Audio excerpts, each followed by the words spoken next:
Todo Startups Televisión, la unidad audiovisual de todostartups.com, el periódico digital de habla hispana referente en España y Latinoamérica en el ámbito del emprendimiento, la innovación, la educación, las startups, las nuevas tecnologías, en fin, y otras áreas también de interés en esto que llamamos el ecosistema del emprendimiento. Este es un tiempo nuevo.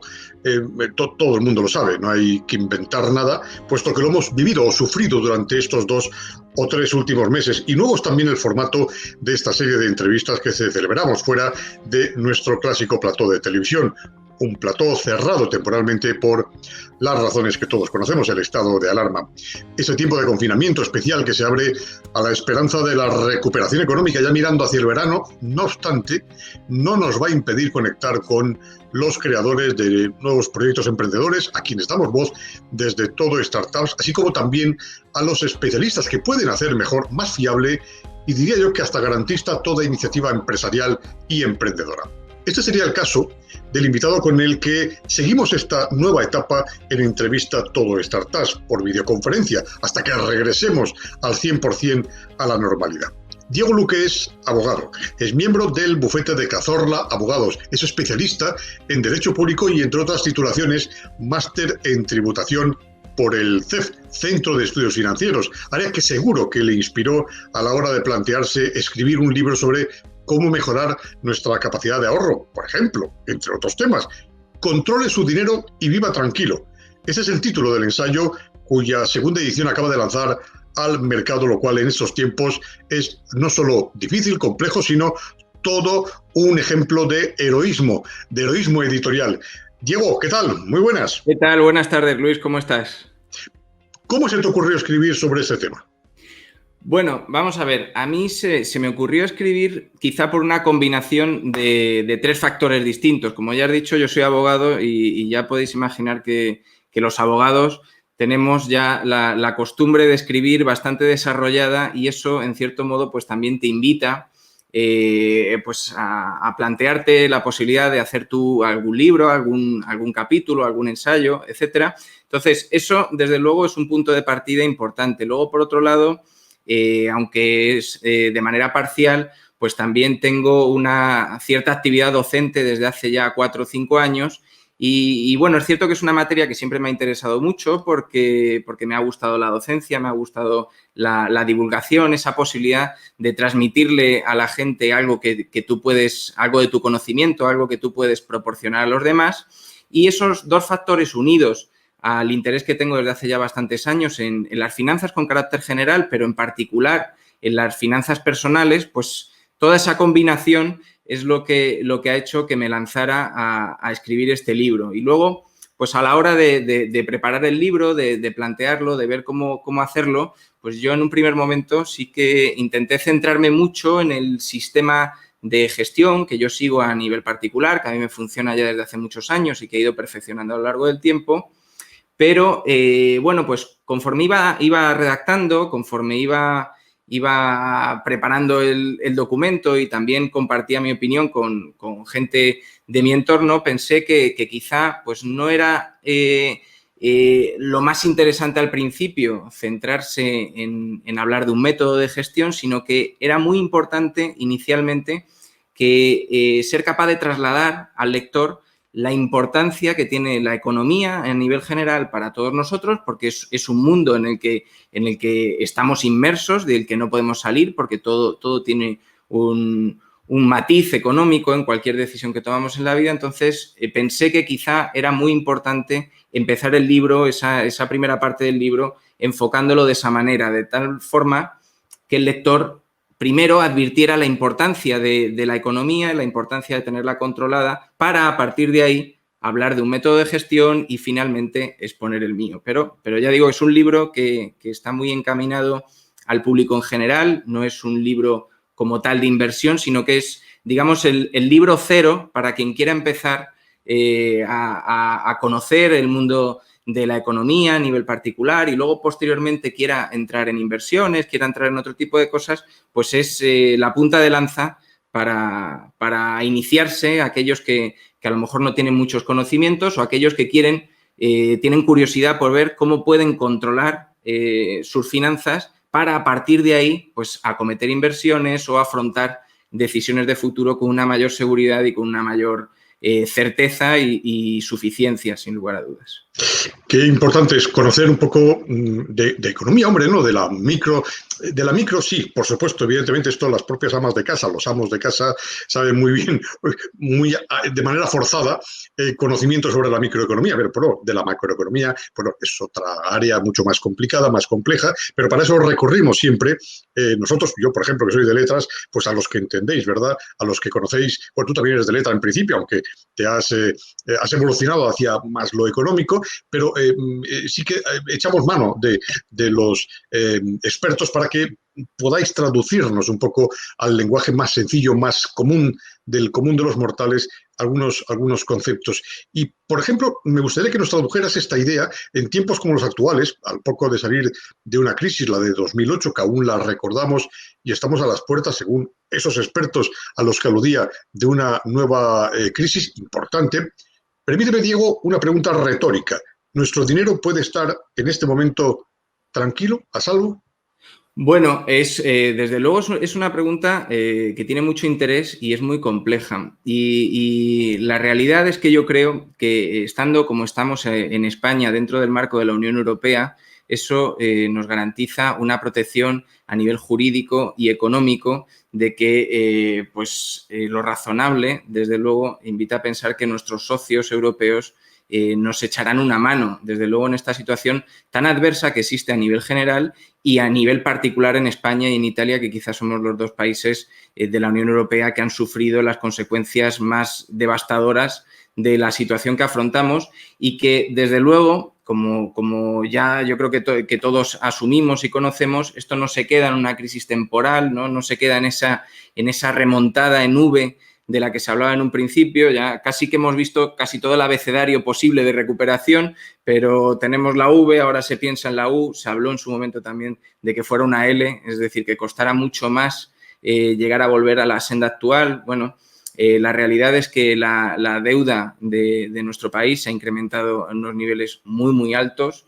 Se plantea por el Fondo Monetario Internacional y por otros organismos, también por la AIREF, que finalicemos el año con un 120% de deuda pública. Eso, desde luego, es difícil de sostener si no estamos en el marco de la Unión Europea con las garantías a nivel jurídico y económico que entraña pertenecer a un sistema común, con una moneda común, en el que es más difícil que el sistema se caiga. Luego conocemos, seguramente es muy conocido por todos nosotros, que existen instrumentos jurídicos que tienen una misión principal y es la de generar confianza para evitar situaciones conocidas, ¿no?, en otros países como en Argentina de corralito. Y tenemos el Fondo de Garantía de Depósitos, que protege hasta un importe de 100.000 euros dependiendo del tipo de producto financiero que utilicemos, etcétera. Entonces, son productos que, bueno, sirven para generar confianza, desde luego, en el usuario, para evitar que haya una salida inmediata y masiva de dinero que pueda generar un problema en el corto, en el medio y en el largo plazo. Pero, desde luego, no escapa a nadie a día de hoy que es una situación complicada y yo creo que tampoco escapa a nadie las dificultades en las que nos encontraríamos si no perteneciéramos a la Unión Europea y no tuviéramos el respaldo que nos proporcionan los países de nuestro entorno, sobre todo por tener, ya digo, un índice de deuda tan elevado a día de hoy y lo que se espera a final de año como consecuencia de la situación que tenemos. Hay que recordar que tampoco hace tantos años, en el año 2007, antes de que la crisis económica que conocimos del 2008 explotara, España tenía una deuda que estaba por debajo del 36%. Solo 7 años después alcanzamos el 100% de la deuda sobre el PIB.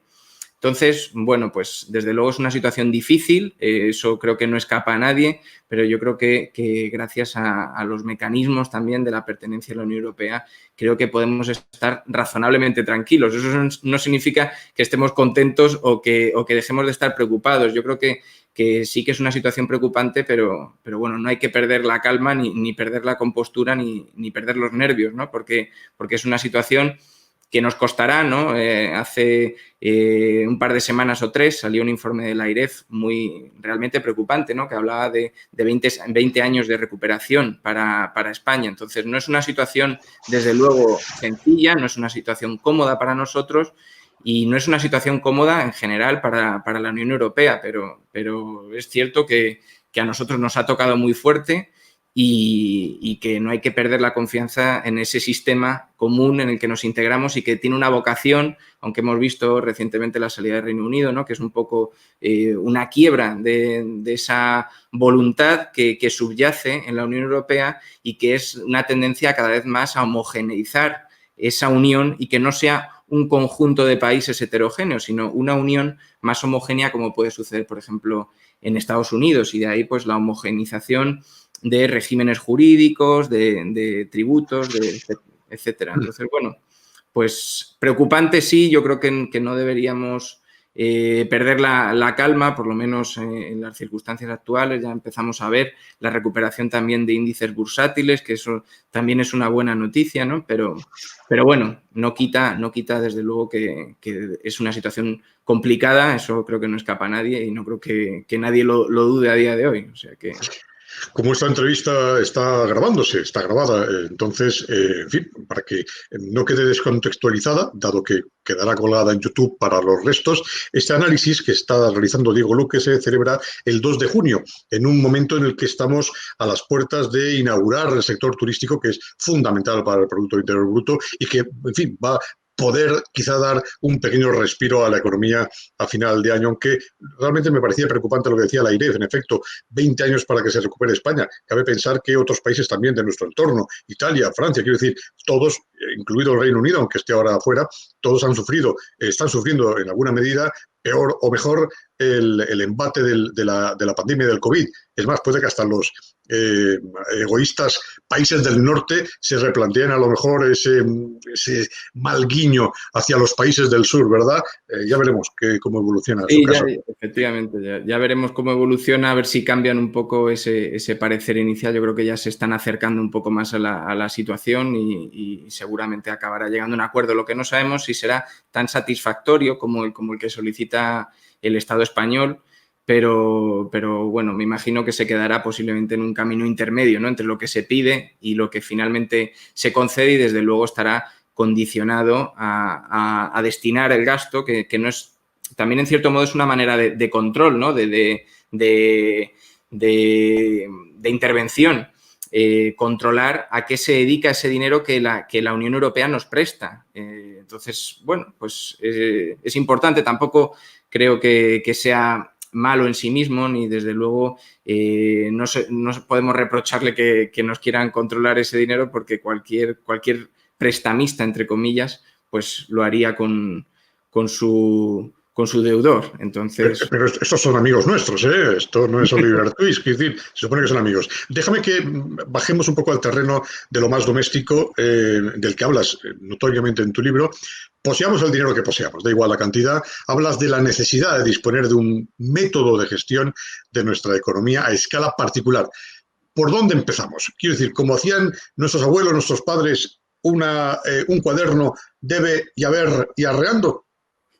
Pues es algo así en realidad, pero fíjate, Luis, que incluso antes de eso hay otro paso que para mí tiene capital importancia y es, en primer lugar, concienciarse de la decisión y de la voluntad que uno requiere tener necesariamente para poder tener un sistema de gestión. Esto es muy parecido a cuando uno se inicia en una actividad deportiva o cuando uno acude al gimnasio.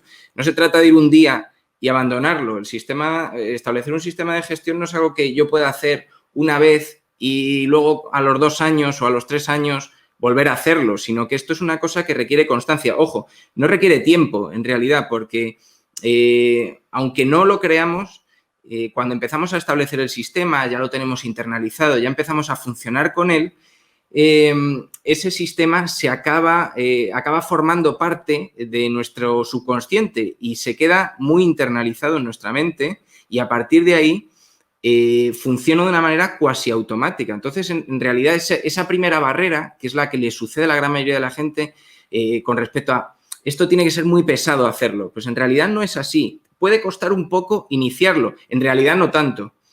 Pero una vez que uno ya lo tiene mecanizado, funciona solo. O sea, nadie necesita de un gran esfuerzo para poder llevarlo a cabo. Pero, desde luego, el primer paso, lo que es imprescindible, es tener fuerza de voluntad y tener la decisión firme de establecer un sistema. La decisión firme para poder continuar con él, porque las circunstancias económicas, tengamos sistema o no, nos van a suceder. Es decir, tener un sistema, ¿qué es lo que nos proporciona? Nos proporciona una mejor disposición para afrontar cualquier eventualidad económica, incluso la vida diaria, evidentemente. Si no lo tienes, ¿qué pasa? Pues que posiblemente las circunstancias que te acontezcan a lo largo del tiempo provocarán que te veas arrastrado por ellas y no seas capaz de anticiparte jamás a ellas. Eso realmente es preocupante, porque eso luego nos puede llevar a situaciones seguramente que nos puedan condicionar, no solo en el corto plazo, sino incluso en el medio, en el largo plazo, si hemos ido adoptando una serie de decisiones que pueden ser complicadas. En cuanto al método, cómo empezamos, etcétera, pues ya digo, una vez que ya tenemos claro eso, podemos hacerlo de muy diversas maneras. En un primer lugar, podemos recurrir a la libreta, como decías tú, si nos gusta ese sistema. Todavía hay mucha gente que es más del papel. Yo no tengo nada en contra de eso, todo lo contrario, pero existen muchas herramientas para poder hacerlo. Existen aplicaciones móviles, existen programas informáticos, existe la libreta y la hoja en blanco. Todo ese tipo de sistemas existen. Llevar una economía personal, una economía doméstica, no es complejo, lo ha hecho la gran mayoría de la gente a lo largo del tiempo. La cuestión es que lo importante es tratar de llevarla bien, llevarla de una manera ordenada, para así poder optimizar mi capacidad de ahorro, optimizar mi capacidad de inversión, optimizar las posibilidades que me va a ofrecer mi dinero y, por lo tanto, poder hacer todas aquellas cosas o aquellas cosas que mi situación económica me permita, pero de una manera ordenada y a lo largo de mi vida. Es decir, hay mucha gente que pierde la oportunidad de iniciar una actividad económica, pierde la oportunidad de hacer un viaje, pierde la oportunidad de comprar acciones en bolsa porque no ha organizado bien su dinero y a lo mejor toma una decisión adecuada, invierte en bolsa con un dinero que necesita para comer y luego eso es una espiral de la que es mucho más difícil salir porque no había un método, así de sencillo. Sin embargo, pues ya digo que con un método iniciado con cualquiera de los sistemas que a uno se le puedan venir a la cabeza, que existen hoy en día, es suficiente y cualquiera de ellos es muy válido. Desde luego, lo que hay que establecerse es un orden y un planteamiento adecuado para poder tener un sistema resolutivo, que es lo que yo planteo en el libro. También es un buen paso, desde luego, pues hacerse con el libro y poder ponerlo en práctica, ¿no? Pero ya digo que métodos existen muchos distintos. Yo propongo uno que a mí me funciona muy bien, con el que estoy encantado y que he ido perfeccionando a lo largo del tiempo. Y no se trata tanto de establecer el sistema tal y como yo lo sigo. Yo propongo un método, pero no necesariamente tienes que seguirlo. Lo importante, como casi siempre en la vida, es quedarte con la esencia, con la idea que subyace en lo que yo planteo. Y a partir de ahí, tú ya lo puedes establecer con libertad de la manera que te parezca más oportuna. Pero lo fundamental es tener esa idea, tener esa visión panorámica, esa composición del lugar que es imprescindible para poder gestionar bien las finanzas personales. Y esa es la idea principal e inicial que existe aquí. Y ya digo, insisto una vez más, porque me parece muy importante, lo principal es tener claro la importancia de tener un sistema y lo beneficioso. Desde luego, perjudicial nunca va a ser, nunca jamás, pese a que muchas personas siempre, pues cuando le cuentas y ven un poco, dicen, pero es que no podrás hacer un montón de cosas, ¿no? Porque con el dinero siempre tan controlado, digo, vamos a ver, el dinero es finito. Lo controles o no, tienes el mismo. Entonces, de ti depende si puedes optimizar ese dinero y puedes optimizar las situaciones que vas a poder desarrollar con ese dinero o simplemente lo vas a derrochar, lo vas a malgastar y vas a tomar decisiones inadecuadas que al final te puedan poner en una situación más perniciosa para ti en el presente y, por supuesto, incluso en el futuro. Estamos en Todo Startups Televisión. Hablamos con Diego Luque, que es autor de Controle su dinero y viva tranquilo. Y ya el título, no sé si es idea tuya o de la editorial, es decir, relaja, acompaña al relajamiento. Es el título de un ensayo cuya segunda edición precisamente acaba de lanzarse al mercado en este momento. Volviendo sobre lo doméstico, ¿cómo podemos saber si existe un equilibrio entre nuestros gastos y nuestras entradas de dinero? Independientemente de ese método, hay que comprar tu libro para poder conocerlo, pero ¿cómo saber ese equilibrio? Porque esto ligaría un poco con una pregunta que te voy a hacer después y que tiene que ver con el endeudamiento, que algún tipo de endeudamiento razonable debe haber, pero en lo del equilibrio primero, centrémonos en esto. Efectivamente, bueno, pues el equilibrio, desde mi punto de vista, esto como tantas otras cosas en la vida, siempre es opinable, ¿no? Pero desde mi punto de vista, el equilibrio financiero a nivel doméstico no existe solo porque cada mes entre poco o mucho más dinero del que sale. Es decir, que yo no me encuentre en una situación de quiebra inmediata, no significa que mi dinero esté equilibrado. Yo creo que para tener el dinero equilibrado, para tener unas finanzas equilibradas, primero es necesario que exista un control de ellas y que haya un estudio previo de cuál es mi situación financiera a nivel general. Si eso no sucede, es muy difícil considerar que el dinero está equilibrado porque normalmente los ingresos de los que disponemos se suelen dividir en una serie de porcentajes en función de a qué se destinan. Entonces, ¿cómo determino yo si está equilibrado? Pues si está dentro de una serie de parámetros, si está en una serie de porcentajes que más o menos ya están bastante establecidos, todo el mundo está más o menos de acuerdo en que esos parámetros son los adecuados para tener una vida financieramente ordenada, entonces sí que nos encontramos en una situación en la que podemos entender que hay un equilibrio. Pero, como digo, hay muchas personas que consideran que como todos los meses no pierdo dinero, yo tengo unas finanzas equilibradas y eso no es del todo cierto porque eso lo único que permite es que no me vea en una situación inmediatamente adversa. Pero eso no significa que no me vaya a ver una situación adversa en un cierto momento del futuro o si las situaciones se modifican de una manera perjudicial para mí porque pierdo mi puesto de trabajo, porque en mi actividad económica mis ingresos se han mermado por un cambio en el mercado, por una situación sobrevenida como la que estamos afrontando a día de hoy. Por lo tanto, tener unas finanzas equilibradas no es solo eso, no es solo que haya un superávit cada mes, o por lo menos no es per se un indicativo de que las finanzas están equilibradas, sino que hay que atender a otra serie de porcentajes que, si quieres, ahora lo vemos.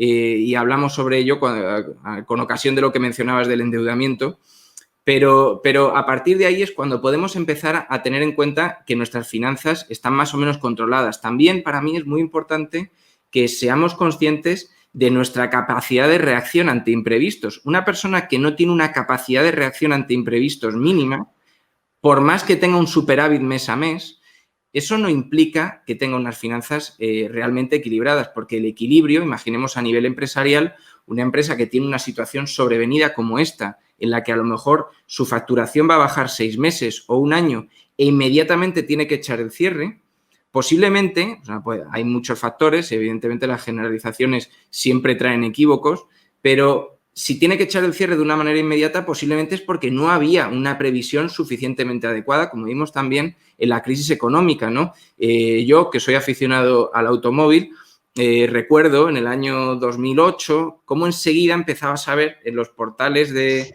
compraventa enseguida vehículos de alta gama, de mucho importe, enseguida los veías y decías, bueno, es posible que lo estés haciendo para inyectar liquidez en un negocio, por ejemplo, para inyectar liquidez en tu economía. Pero muchas veces también estaba vinculado con la creencia de que la carrera siempre iba a ser hacia arriba y nunca iba a haber o un momento de valle o una bajada. Entonces, eso es importante y eso es lo que determina, por ejemplo, en el ámbito empresarial, que muchas empresas en situaciones equiparables, en situaciones análogas, hayan superado la crisis porque tenían fondos propios, porque tenían una inversión sostenible, hayan podido aguantar la crisis y sigan vivas a día de hoy y sin embargo, ha habido otras que se hayan quedado por el camino. Pues a nivel particular, también pasa algo parecido. Es decir, no podemos extrapolar lo que es el nivel empresarial directamente a la vida personal porque no es exactamente igual.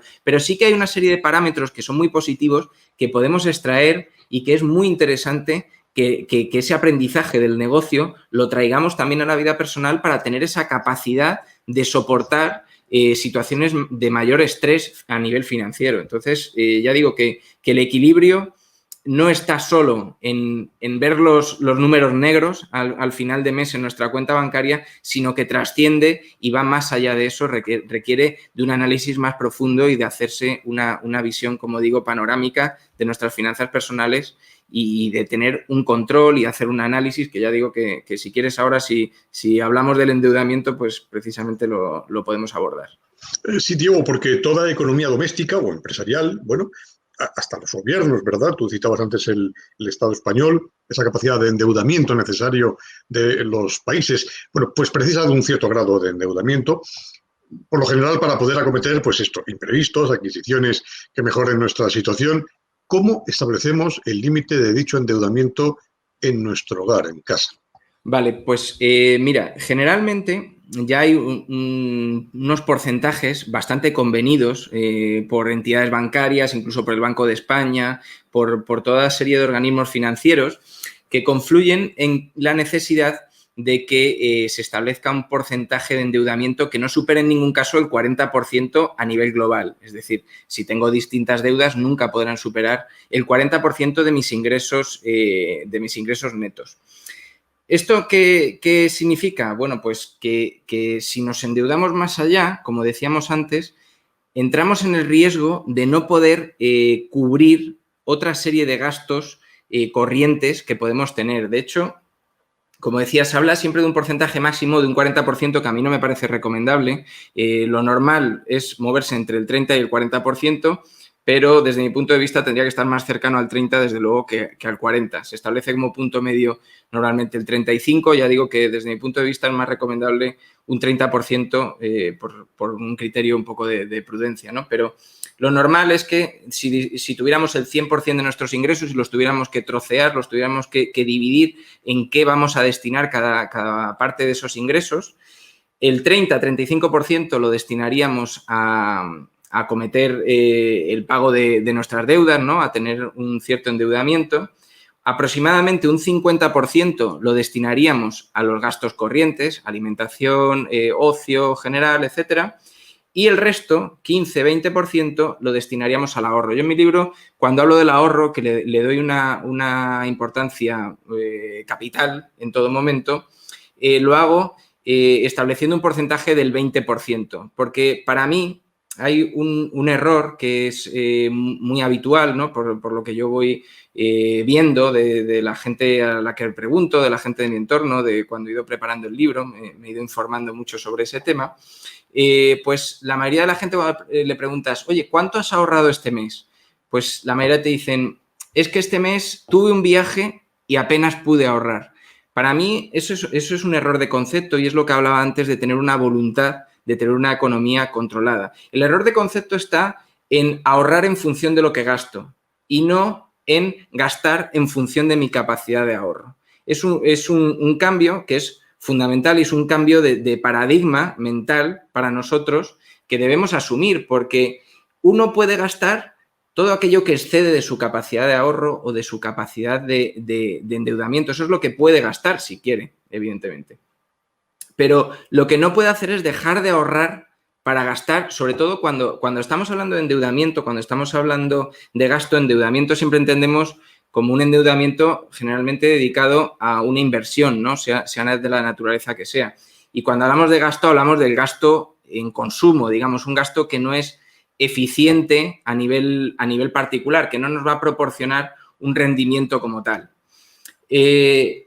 Hay muchas personas que tienen un elevado endeudamiento para gasto que no es un gasto eficiente, que no es un gasto que le vaya a representar una productividad. Tener endeudamiento en sí mismo no es un problema. O sea, tener una deuda corriente que todos los meses nos represente un 30% en sí mismo no es un problema. Muchas veces, seguramente todos habremos escuchado alguna vez cuando salen pues, por ejemplo, las deudas de las empresas cotizadas en el IBEX 35 o las de los clubes de fútbol.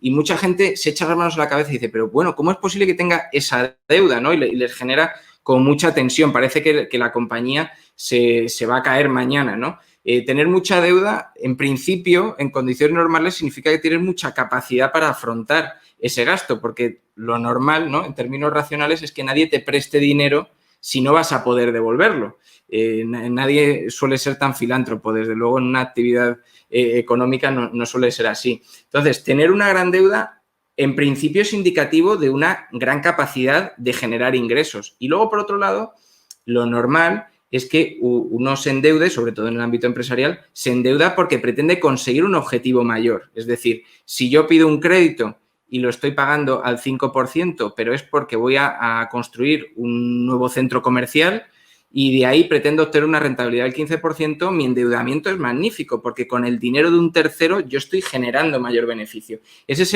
lo que podríamos denominar el endeudamiento bueno, el que nos va a generar un mayor rendimiento.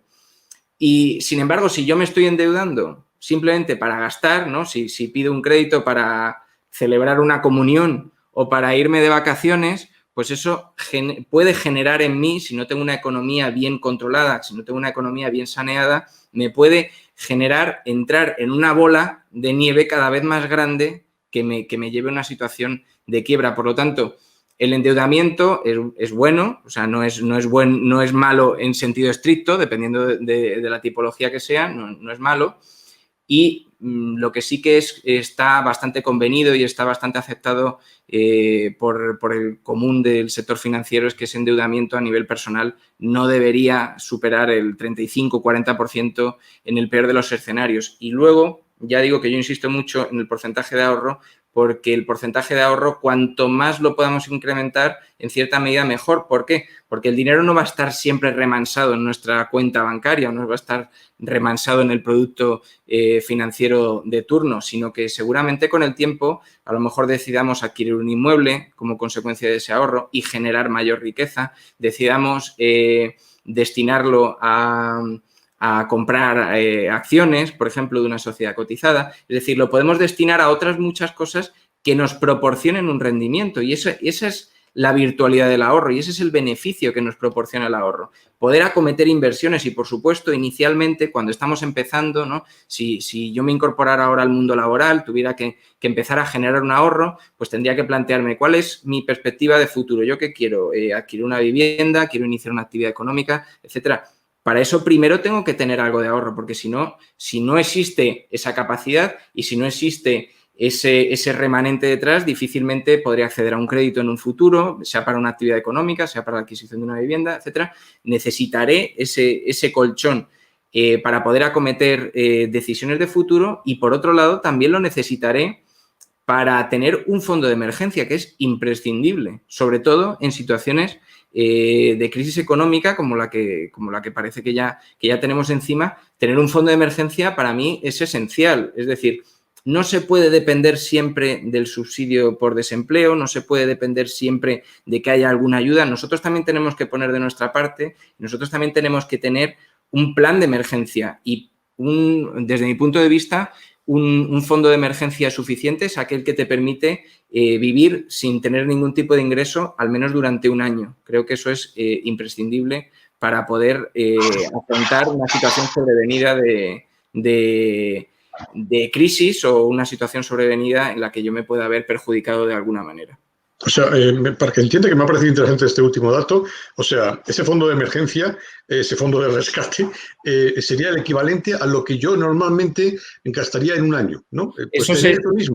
Sí, esto, como hablábamos antes, depende mucho de criterios, ¿no? Y depende mucho de cada persona. Yo en ese sentido me gusta ser muy prudente y de hecho, en el libro uno de los capítulos precisamente es la prudencia como piedra angular que rige el sistema de control que yo planteo.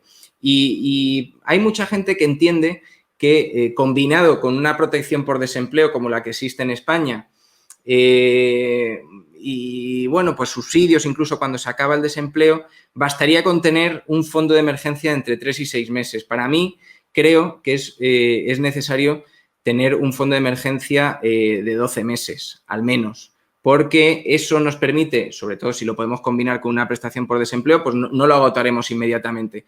Pero en cualquier caso, eso nos proporciona tranquilidad y la tranquilidad luego se refleja en muchos ámbitos de la vida. Seguramente el hecho de tener un colchón financiero, si yo me he quedado sin un puesto de trabajo y tengo que acudir a una entrevista y yo sé que mi situación está medianamente controlada, que si no obtengo ese puesto de trabajo por circunstancias que se alejan de mi capacidad o de lo que yo puedo controlar, pues no iré tan nervioso seguramente a esa entrevista de trabajo, no tomaré decisiones precipitadas en muchos ámbitos. Es decir, todo esto tiene un espectro de funcionamiento mucho más amplio de lo que podemos pensar a priori. Y es que el dinero no es solo algo que está por ahí, que nos sirve para pagar cosas.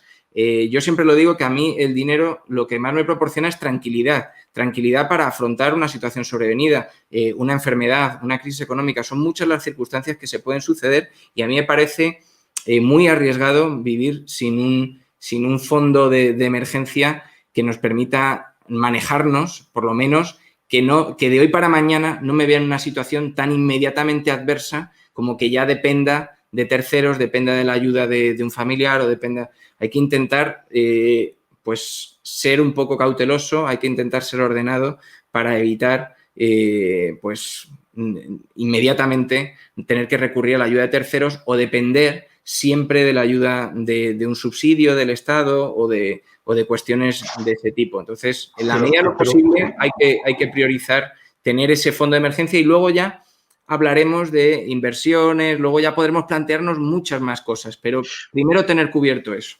Pero alguien puede decir que esto es un pensamiento conservador. Quiero decir, a ver, nuestros abuelos siempre nos decían, yo tengo una cierta edad, ahorra, niño, ¿verdad? Ahorra. Y el aguinaldo de Navidad era una manera de ahorrar. Iban con las pesetitas, las bolsas de pesetas. Ese es mi recuerdo, ¿no? El ahorro era fundamental, la hucha, el cerdito, ¿verdad? Ahora hay muy pocos niños que tienen una hucha de ahorro. Estamos un poco en esa filosofía del carpe diem, ¿no? O sea, vamos a vivir porque mañana podemos no estar, ¿no? Y esto es una filosofía. Es una forma de ver las cosas. Y en la economía esto también se traduce.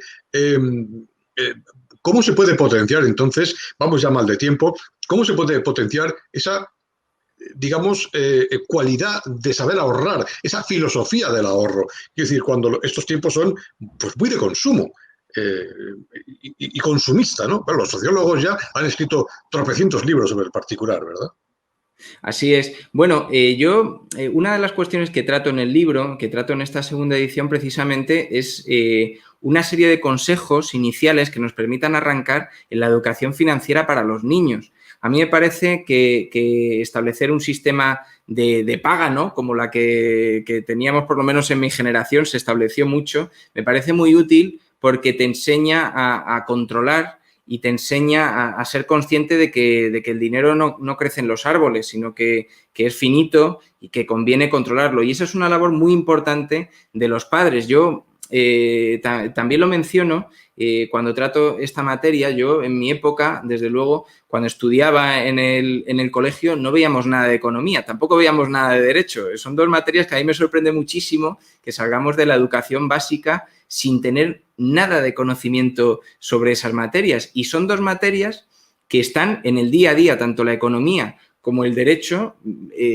están permanentemente a nuestro alrededor y es absolutamente fundamental tener unas nociones básicas de ambos mundos para poder navegar a lo largo de la vida con una cierta garantía, ¿no? Y ya digo que lo que planteabas tú de esta cultura del ahorro, esto es una cuestión que se debe trabajar desde la infancia, desde cuando el niño me dice, papá, quiero comprar esto, y tú le dices que no y ya está, pues no te quedes en el no y ya está. Hay que profundizar un poco más en no, porque eso es un capricho, porque no es necesario, etcétera. Explicar un poco más que la negativa en sí mismo no es caprichosa, sino que el dinero no sale del cajero de una manera mágica porque ha acertado un código, ni nada parecido, sino que requiere mucho trabajo, que requiere mucho esfuerzo, y eso es una cosa que los niños deben conocer desde bien pequeños. Eso no hace falta esperar a tener 20 años. El valor del dinero, tomar conciencia del valor del dinero, porque el ahorro, no nos pasemos tampoco, quiero decir, un ahorro contenido podría ser, ¿no?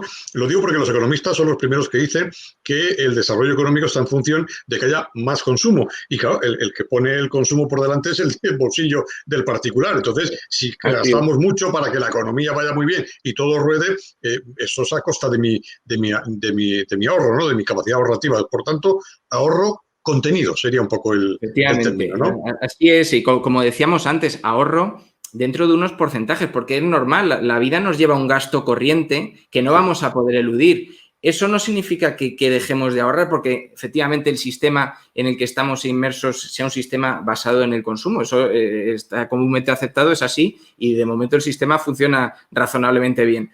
Pero seguramente a nuestros... a las personas que nos pueden prestar dinero o las personas que nos van a prestar cualquier tipo de servicio tendrán que tener confianza en que nosotros tenemos una capacidad de afrontar aquel gasto. Entonces, si vivimos en el día a día, seguramente acabaremos teniendo un problema. Si vivimos en el día a día y resulta que yo tengo una avería en mi coche y la avería, en lugar de 300 euros como se pensaba originalmente, son 2.000 y tengo que dejar el coche depositado en el taller durante 3 meses, eso le genera un perjuicio al taller porque ese consumo es necesario, pero le acaba generando un perjuicio al taller porque yo no tengo capacidad de respuesta. Le estoy haciendo incurrir unos costes de depósito, unos costes de demora en el cobro y no queremos hablar ya si encima no le llego a pagar y tiene que recurrir a un abogado, ¿no? Y tiene que entrar en un procedimiento judicial. Entonces, efectivamente, como hablábamos antes, todo siempre dentro de un orden y dentro de una economía